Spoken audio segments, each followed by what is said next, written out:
KBS 역사저널 그날 제작진은 개편 이후 첫 방송을 오는 19일로 준비 중이었습니다. 새 진행자는 배우 한가인 씨, 대본 작성과 일부 코너 촬영 등을 마쳤습니다. 그런데 녹화를 나흘 앞둔 지난달 26일, 사측이 연기를 지시했습니다. 조수빈 전 KBS 아나운서를 진행자로 기용해야 한다는 이유였습니다. 2주간의 진통 끝에 사측은 이달 10일, 무기한 방영 중단과 제작진 해산을 통보했습니다. 논란이 커지자 사측은 어젯밤 사내 게시판을 통해 해명에 나섰습니다. 한가인 씨 섭외 완료를 보고받기 앞서 이재원 제작 1본부장이 조수빈 MC 검토라는 의견을 제시했다고 밝혔습니다. 담당 국장 등과 협의도 했다며 벼락 통보가 아니란 주장입니다. 하지만 제작진의 의문은 여전합니다. 한 씨 섭외에 긍정적이었던 이 본부장이 사흘 뒤 조수빈 씨를 MC로 해야 할 것 같다고 돌변하며 이유를 설명하지 않았단 겁니다. 특히 이 본부장이 MC와 관련해 아무것도 하지 말라고 담당 국장 등에게 여러 번 강조한 점에 윗선 개입을 의심하고 있습니다.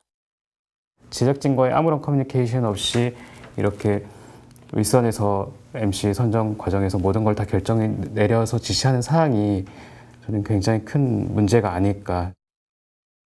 백선엽 기념사업회 이사 등을 지냈던 조수빈 전 아나운서의 경력도 논란입니다. 이른바 뉴라이트로 불리는 세력들이 이념 전쟁의 도구로 공영방송의 틀을 활용하려는 것 아닌가. 이재원 제작 1본부장은 지난 2월 총선 뒤 방영 예정이던 세월호 10주기 다큐멘터리를 두고 총선에 영향을 줄 수 있다며 연기를 지시해 무리를 빚기도 했습니다. 역사저널 그날의 방영 재개와 관련해 KBS는 MC 선정에 의견 차가 커 형식과 내용 면에서 새로운 프로그램이 될 것이라고 밝혔습니다.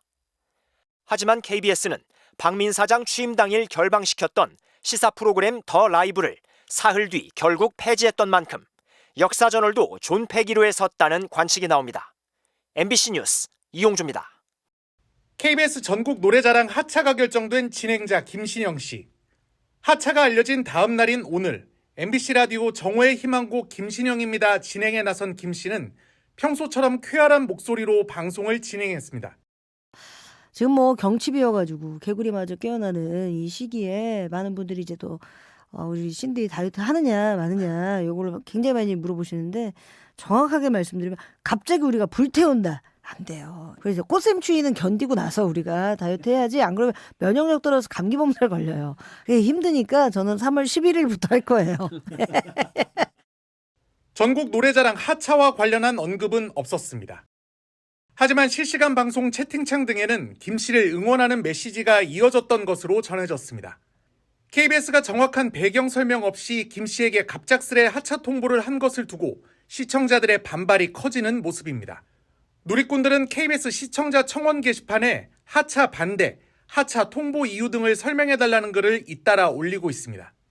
특히 한 시청자는 전국 노래자랑 진행자 김신영 화이팅이라는 제목의 청원글에서 무엇 때문에 교체하는지 분명하게 알려주고 바꾸든지 말든지 해달라고 요구했는데 해당 글은 KBS 답변 요건인 동의자 1000명을 이미 돌파한 상태입니다.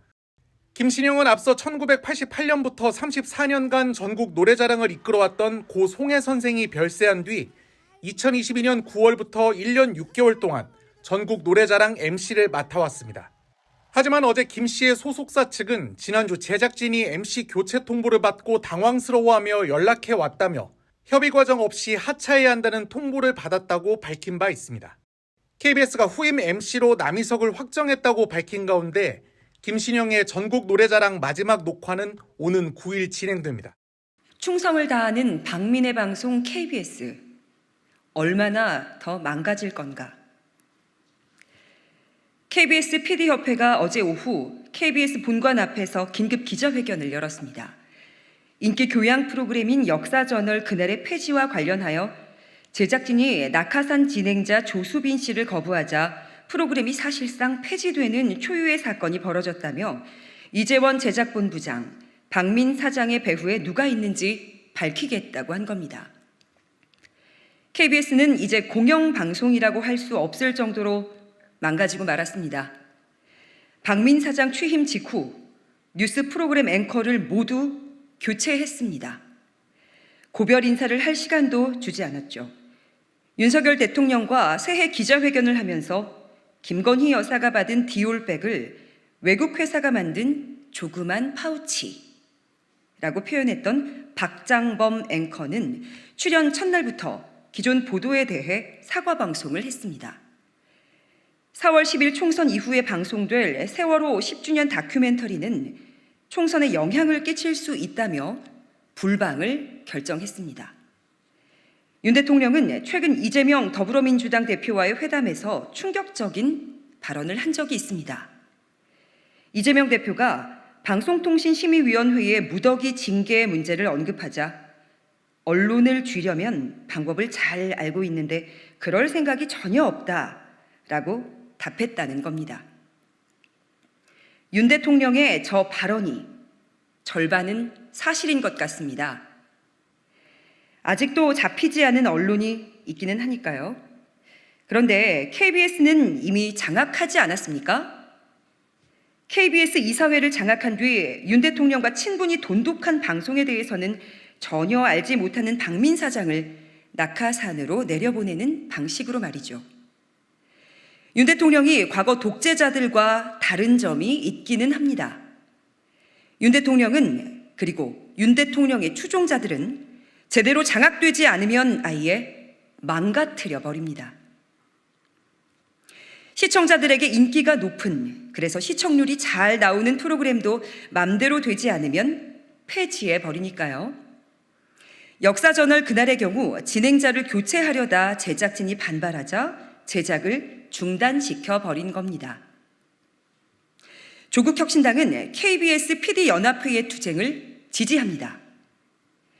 조국혁신당도 박민 사장의 배후에 누가 있는지 밝히는 작업에 동참하겠습니다. 22대 국회가 개원하면 관련 상임위에 박민 사장을 불러 박민 사장 취임 이후 KBS에서 벌어진 온갖 기괴한 일에 대해 따져 묻고 바로 잡도록 하겠습니다. 조국혁신당은 KBS가 충성을 다하는 박민의 방송이 아니라 정성을 다하는 국민의 방송으로 돌아오기를 기대합니다.